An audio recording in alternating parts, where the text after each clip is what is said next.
ayaqlansın, millətin özünü boyu xoşbəxt sansın. Biz qalayır ölkənin vətəndaşıyıq. Zaman səhvlərlə batdı günaha, tarix bir büyüdü, verdi sabaha. İtə qürurumuz qayıtdı ha, biz qalib ölkənin vətəndaşıyıq. Zəhmət xəbəri gəlir, noyabrın 8-i, xalqımın çatma günü, ey yaşa Azərbaycan. Camal sən ey can, hey yaşa Azərbaycan. Mübarək, çox yaşa Azərbaycan. Bu İsrail bayrağının gözü ışığıdır, adaqlı yaşında doğan bir uşağıdır. Üstündeki ay ulduz gəlir mənim xoşuma, ay üzüyə bənzəyir, ulduz onun qarşına.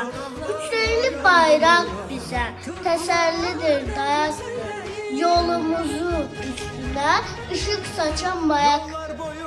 Açıldı günler, ay yıldızlı bayramlar koşar. Kar bülbül kalkıp gözeter, bayram edir cengiyle susar. Düdük asker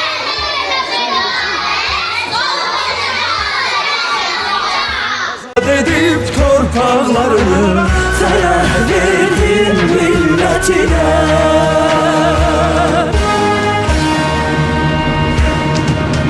Ben bir milletem, tarih yazan, zaferim dillere dastan dursa karşımda.